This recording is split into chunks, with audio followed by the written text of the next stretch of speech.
On the button, Aaron's new wagon, 316i M edition, really nice car.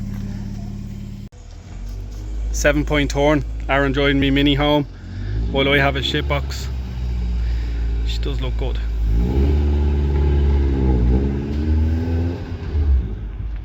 So the first job to tackle. Oh my lord. So let's get all this into bags so then I can clean the boot.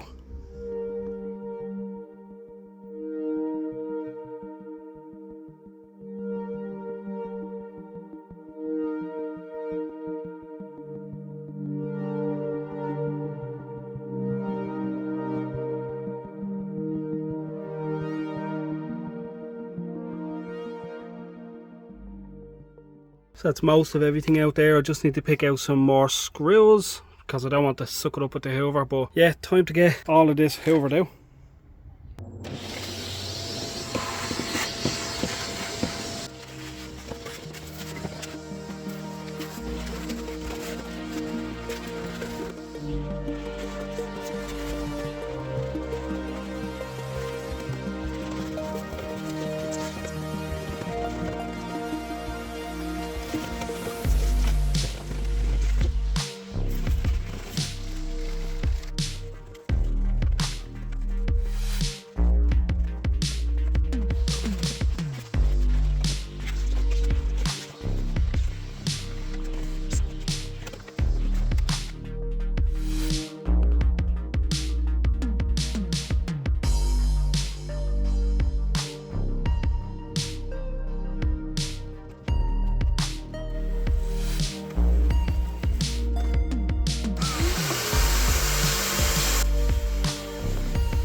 Now, so that's it. That's Aaron's new shirt. Cleaned, minty fresh, outside and inside. Good 3.5 hours of scrubbing and washing and polishing, but it looks 100 times better. You can actually sit in the seats now. They're clean, seat belts are clean, carpets are clean, the car is minter now. So time to get this out of the garden and clean the garden now. Peace out, see you in the next one.